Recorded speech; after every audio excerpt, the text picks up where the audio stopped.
ठीक है, तो हम सबसे पहले ये देखेंगे कि जो आर्टिकल 368 है वो ये बात करता है कि जो पार्लियामेंट है वो कॉन्स्टिट्यूशन के किसी भी पार्ट को अमेंड कर सकती है। वहीं दूसरी तरफ आर्टिकल 13 क्लॉज 2 जो है वो ये बात करता है कि पार्लियामेंट कोई भी ऐसे लॉस लेके नहीं आ सकती है जो किसी भी फंडामेंटल राइट को वॉयलेट करे, और अगर वो बनाती है ऐसे लॉस तो वो नल एंड वॉइड माने जाएंगे, मतलब स्टार्टिंग से ही नल एंड वॉइड माने जाएंगे। फिर अब क्वेश्चन ये उठता है कि क्या जो पार्लियामेंट है वो फंडामेंटल राइट को अमेंड कर सकती है। तो हम इसको कुछ केस लॉ से समझेंगे, जिसमें सबसे पहला केस है शंकरी प्रसाद वर्सेस यूनियन ऑफ इंडिया 1951। ठीक है, इसमें बेसिकली क्या हुआ था, फर्स्ट अमेंडमेंट एक्ट 1951 जो आया था उसको चैलेंज किया गया था। फर्स्ट अमेंडमेंट एक्ट 1951 जो था वो किससे रिलेटेड था, रिलेटेड टू द लॉज। जो सब पहले ज़मींदारी सिस्टम चलता था ना, उसको एबॉलिश करने की बात करी गई थी, तो उसमें लॉज में कुछ रेवोल्यूशन हो रहा था। तो इसमें क्या हुआ कि जो आर्टिकल 31 था उसमें दो क्लॉज, ये जो दो आर्टिकल्स हैं वो ऐड किए गए, article 31A and 31B added in the article 31। फिर इसमें क्या हुआ, जो कि प्रॉपर्टी से डील करते थे। इसमें पिटिशनर ने बोला कि जो आप आर्टिकल लेके आए हो 31A एंड 31B, ये आप कैसे ला सकते हो, क्योंकि ये तो 13 क्लॉज 2 के साथ इनकन्सिस्टेंट है। और वहीं दूसरी तरफ 13 क्लॉज 2 है जो वो ये बात करता है कि जो पार्लियामेंट है वो कोई भी ऐसा लॉ लेके नहीं आ सकती है जो किसी भी फंडामेंटल राइट को वायलेट करे। तो इसमें सुप्रीम कोर्ट ने ये हेल्ड किया कि जो 13 क्लॉज 2 है ना वो ऑर्डिनरी लॉ की बात करता है, और जो आर्टिकल 368 है जिसके अकॉर्डिंग पार्लियामेंट ने जो अमेंडमेंट किया है ये वाला वो वैलिड है, और 31 जो ए और बी ऐड किया गया है वो भी वैलिड है। तो पार्लियामेंट के पास पावर है अकॉर्डिंग टू द आर्टिकल 368 कि वो किसी भी पार्ट को अमेंड कर सकती है और फंडामेंटल राइट को भी अमेंड कर सकती है। इसके बाद इसमें तो बेसिकली यही बोल दिया गया है कि हाँ फंडामेंटल राइट को अमेंड कर सकती है। फिर इसके बाद क्वेश्चन आता है, इसके बाद सेकंड केस आता है Sajjan Singh versus state of Rajasthan 1965। इसमें 17th कॉन्स्टिट्यूशनल अमेंडमेंट जो था उसको चैलेंज किया गया, और वो किससे रिलेटेड था, प्रॉपर्टी से रिलेटेड।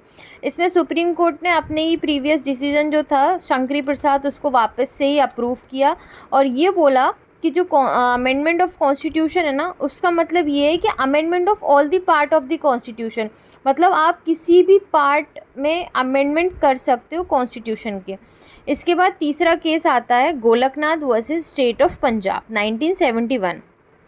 अब इसमें क्या हुआ, ये बोला कि नहीं भाई आप कोई भी ऐसा लॉ लेके नहीं आ सकते हो जो किसी भी फंडामेंटल राइट को एवरेज करे, वॉयलेट करे या आपसे टेक अवे करे। इसमें जो 17th अमेंडमेंट था में जो हमने पढ़ा है ऊपर 17 अमेंडमेंट को चैलेंज किया गया, इसमें 17 अमेंडमेंट से एक डॉक्ट्रिन निकल के आया, doctrine of prospectus over ruling, जो ये कहता है कि जो डिसीजन है ना पुराने केसेस का वो एज इट इज़ रहेगा, बट अब आगे के जो केसेस में डिसीजन आएगा उनमें ये बताया जाएगा कि नहीं आप फंडामेंटल राइट को अमेंड नहीं कर सकते हो। इसमें केस में सुप्रीम कोर्ट ने अपने ही दोनों प्रीवियस जो ऊपर हमने पढ़े हैं जजमेंट्स उनको ओवर रूल किया, और ये बोला कि नहीं पार्लियामेंट के पास कोई पावर नहीं है अमेंड करने का फंडामेंटल राइट को, और वो पार्ट 3 में जितने भी फंडामेंटल राइट्स दिए हैं उनको ना ही टेक अवे कर सकता है, ना एवरेज, ना अमेंड कर सकता है। फर्दर सुप्रीम कोर्ट ने ये बोला कि जो आर्टिकल 13 क्लॉज 2 है वो बात करता है वो सारे लॉज जो कि वॉयलेट करते हैं फंडामेंटल राइट को, वो डिक्लेयर किए जाएंगे नल एंड वॉइड। और जो 13 क्लॉज 2 है ना उसमें हमने यहाँ पे पढ़ा था कि ऑर्डिनरी लॉ की बात कर रहे थे, पीछे पढ़ा था यहाँ पे, ये जो ऑर्डिनरी लॉ वाली बात बोली थी शंकरी प्रसाद के केस में, उन्होंने ये बोला कि इसमें सिर्फ ऑर्डिनरी लॉ की बात नहीं करता है बल्कि statutory laws and constitutional laws की भी बात करता है। कोर्ट ने फर्दर ये हेल्ड करते हुए बोला कि जो आर्टिकल 368 है वो ओनली ये बात करता है कि पार्लियामेंट का प्रोसीजर और क्या होगा कॉन्स्टिट्यूशन को अमेंड करने का, और उसके पास पावर कितनी है अमेंड करने की।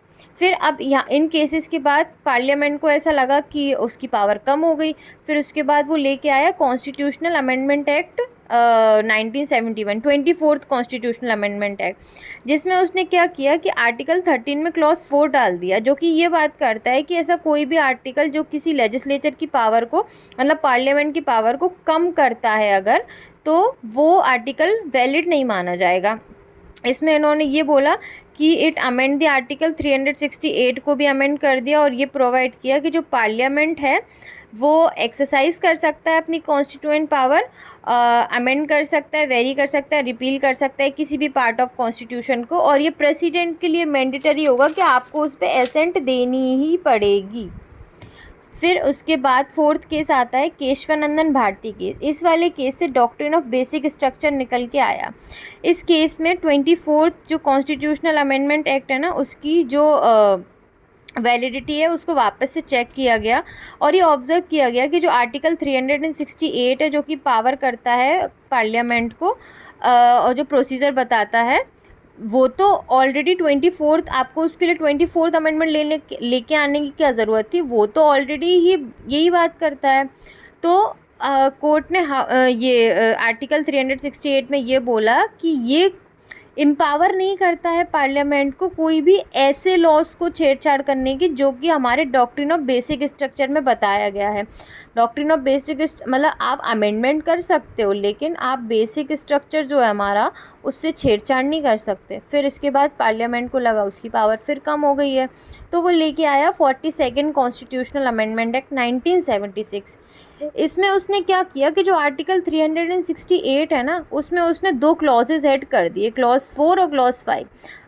क्लॉज 4 क्या कहता है कि जो पार्लियामेंट है जो भी अमेंडमेंट लेके आएगा उसको कोर्ट में चैलेंज नहीं किया जा सकता है। ठीक है, तो बेसिकली इसमें जुडिशियल पावर को टेक अवे कर लिया। फिर इसके बाद जो क्लॉज 5 है वो ये कहता है कि जो पार्लियामेंट है उसकी जो कॉन्स्टिट्यूएंट पावर है उस पर कोई लिमिटेशन नहीं है, मतलब वो जो चाहे वो कर सकता है, जैसा जो अमेंडमेंट चाहे। तो इसने वापस से अपनी पावर को जो पावर जो थी उसको वापस से एम्पावर कर लिया। फिर इसके बाद 5th केस आता है Minerva mill versus union of India 1980। इसमें ये बोला गया कि जो सुप्रीम कोर्ट है उसने स्ट्रक डाउन कर दिया क्लॉज 4 या क्लॉज 5 आर्टिकल 368 का, ये बोल के कि कोई भी ऐसा क्लॉज जो बेसिक स्ट्रक्चर को जो बेसिक स्ट्रक्चर डॉक्ट्रिन है उसको अगर वॉयलेट करता है तो वो वैलिड नहीं माना जाएगा। तो उन्होंने स्ट्रक डाउन कर दिया इस केस में। इसके बाद केस आया IR Coelho versus state of Tamil Nadu.